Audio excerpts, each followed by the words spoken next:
Cup of Inspiration.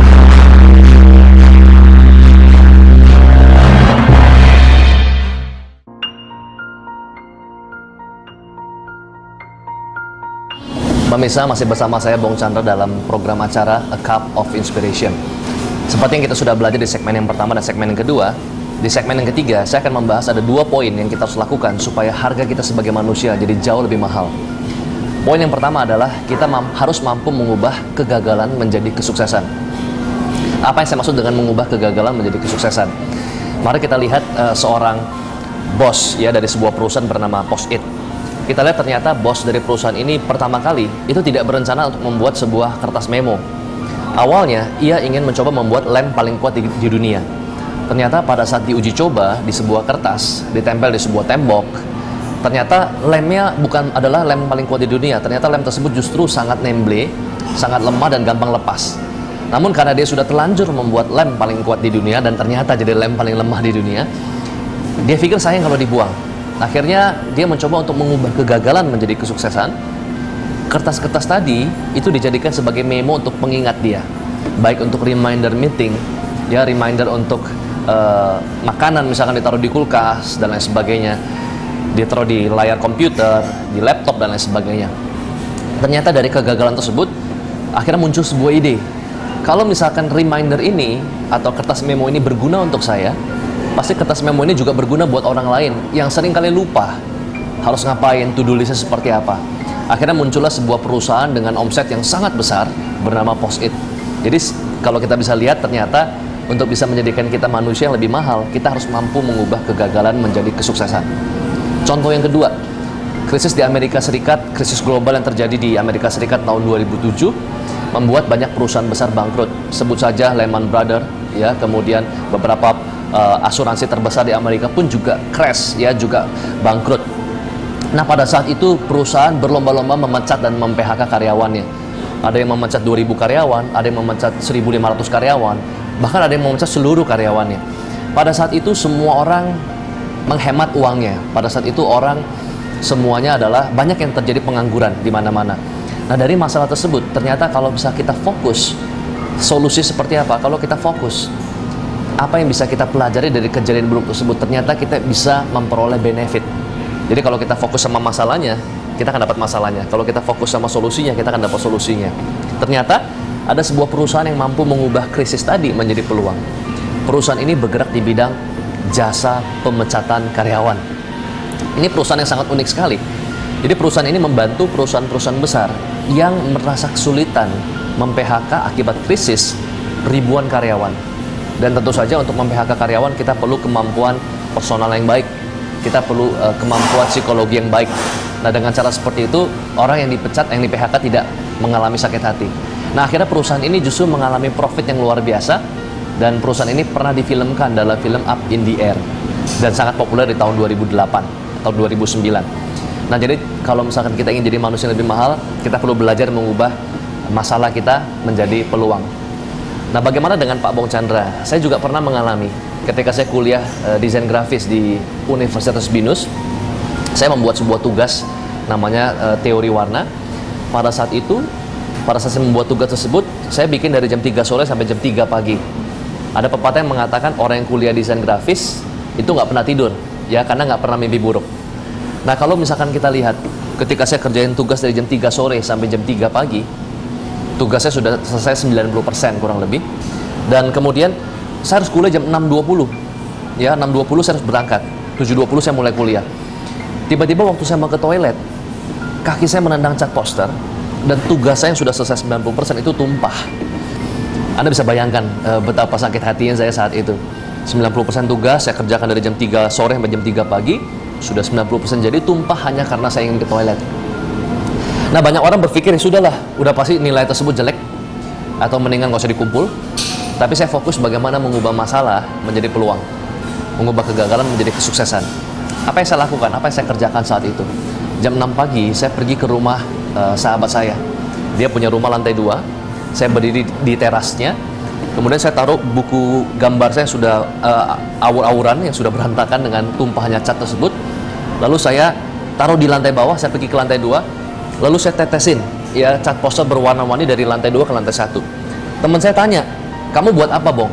Saya bilang, kamu nggak ngerti, ini cuma orang seni yang ngerti. Ya, padahal saya juga bilang, saya nggak ngerti, ini juga udah asal-asalan.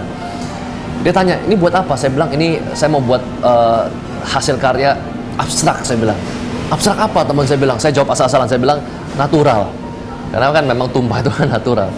Jadi saya teteskan cat dari atas ke bawah dan ternyata hasilnya bagus. Hasilnya bagus. Dan pelajaran dari yang saya dapatkan dari pelajaran desain grafis adalah desain grafis beda, ya seni itu beda dengan matematika. Kalau matematika 2 ditambah 2 sama dengan 4 dan itu pasti. Tapi kalau seni, ya 2 tambah 2 belum tentu 4. Apa yang menurut kita bagus, belum tentu menurut dosen bagus. Ya apa yang menurut dosen bagus, ya kita nggak usah protes, betul ya. Jadi ada antara dua itu. Jadi kalau menurut kita bagus, menurut dosen belum tentu bagus. Kalau kata dosen bagus, dosennya jangan diprotes. Saya beranikan diri, saya kumpulkan. Pada saat saya kumpulkan, seminggu kemudian dibagi. Begitu dibagi, dosen panggil saya, Bong Chandra. Iya, saya bilang. Ini kamu lukis apa? Saya bilang, abstrak, Dos. Abstrak apa? Saya bilang, natural. Saya udah siapin jawabannya. Lalu dosen saya bilang, bagus ya. Dalam hati saya, kalau dosen bilang bagus, jangan diprotes. Saya bilang, iya banyak yang bilang. Saya dapat nilai 8,5. Jadi ternyata ini adalah hasil yang nyata. Kegagalan mampu kita ubah menjadi kesuksesan. Itu adalah hal yang pertama. Hal yang kedua, agar kita menjadi manusia dengan harga yang lebih mahal, saya akan berikan teknisnya. Kalau kita seorang profesional, seorang entrepreneur, seorang marketing, untuk kita bisa sukses, masih ingat jeruk tadi? Jeruk diperas menjadi jus jeruk. Jadi jeruk adalah turunan pertama, jus jeruk adalah turunan kedua. Tapi masih bisa lagi ada turunan ketiga. Misalkan seperti lotion, kulit jeruk, atau kulit jeruknya bisa dibuat asinan. Artinya adalah harga kita, harga produk kita akan semakin mahal ketika kita turunkan menjadi turunan kedua, turunan ketiga, atau turunan keempat, atau seterusnya. Artinya kalau kita misalkan ingin sukses, kita perlu turunkan produk kita. Sebagai contoh, saya ingin bangun bisnis hotel, Pak. Coba kita hitung berapa biaya untuk membangun bisnis hotel. Kita perlu beli tanahnya, kita perlu bangun hotelnya, kita perlu isi interiornya. Ternyata kita membutuhkan modal yang sangat mahal. Berapa lama rata-rata hotel balik modal? Untuk hotel bintang 5 rata-rata 10 tahun. Untuk hotel bintang 3 rata-rata 6 tahun. Ternyata hotel bukan bisnis yang terlalu baik, karena 5 tahun, 10 tahun balik modal terlalu lama. Belum kalau ada krisis dan lain sebagainya. Bagaimana cara menaikkan potensi kita? Kita perlu turunkan produk hotel. Contohnya apa? Kita turunkan hotel, turunan kedua, manajemen hotel. Kita mungkin nggak punya hotelnya, tapi kita mungkin punya kemampuan manajemen yang baik. Kita bisa buat manajemen hotel. Manajemen hotel tidak perlu keluar modal. Kita hanya perlu people power. Kita hanya perlu sistem. Ada orang yang punya gedungnya, ada orang yang punya kamarnya, punya tanahnya. Kita katakan sama dia, kamu susah kelolanya, biar saya yang kelola. Saya minta 10% aja. Saya minta royalti 5% aja. Dengan cara seperti itu, karena kita nggak perlu keluar modal, return on investment kita jauh lebih kecil. Ini adalah contoh turunan yang kedua. Pak Bong, bisa nggak diturunin lagi ke turunan ketiga? Bisa. Manajemen hotel, di bawahnya ada lagi sekolah untuk manajemen hotel. Para manajemen hotel, mereka perlu people power. People power perlu edukasi. Kita yang support tersebut, ya, kita yang support edukasinya, kita yang support pembelajarannya. Nah, banyak hal yang bisa kita lakukan. Contoh saja restoran misalkan. Kalau kita beli ayam, kita beli sapi, kita beli beras, itu turunan yang pertama. Mungkin harganya nggak bisa dijual mahal. Tapi ketika kita mendesainnya menjadi sebuah kafe, menjadi restoran, kita buat konsep yang menarik. Di kafe saya buat konsep restoran penjara. Saya buat interior penjara. Saya buat the story behind the product. Saya turunin produknya. Saya jual service yang bagus. Maka harganya bisa menjadi lebih mahal. Banyak hal yang bisa kita contohkan. Properti bisa menjadi seorang developer properti, tapi butuh modal yang besar. Atau bisa menjadi seorang, kita turunkan yang kedua. Yang kedua, kita bisa menjadi seorang agent properti, kita nggak perlu keluar modal. Atau yang ketiga, kita bisa menjadi konsultan properti. Nah, jadi buat sahabat excellent, kalau Anda ingin sukses, jangan hanya jual produk turunan yang pertama. Ciptakan dan jual produk turunan kedua, turunan ketiga, atau seterusnya. Kesimpulan dari segmen 1 sampai segmen 3 adalah curigalah dengan yang mudah. Kenapa saya katakan curigalah dengan yang mudah? Banyak orang selalu ingin kaya cepat. Banyak orang ingin kaya instan, sukses instan. Tapi saya belajar no free lunch, tidak ada makan siang gratis. Kalau ada orang datang kepada kita bilang seperti ini, Hanya dengan taruh uang, kamu nggak perlu tidur, ongkang-ongkang kaki, kamu dapat duit. Maka jauhi orang seperti itu. Ya, curigalah dengan yang mudah dan nikmati yang sulit. Sekali lagi, curigalah dengan yang mudah, namun nikmatilah yang sulit. Kenapa? Karena ketika kita mengerjakan hal yang sulit, ada hal-hal besar di balik hal-hal yang sulit. Jadi bersukacitalah, karena ketika kita makan makanan yang pahit, tentu itu jauh lebih sehat. Tapi kalau kita makan makanan yang manis, kita tahu kita bisa kena diabetes dan lain sebagainya. Nah, lewat program ini, saya berharap kita semua bukan hanya menjadi manusia dengan harga yang rata-rata, tapi kita bisa menjadi manusia dengan harga yang mahal.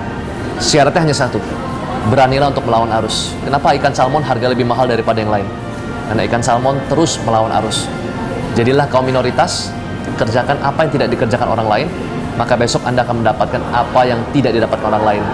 Semoga acara ini memberikan Anda manfaat.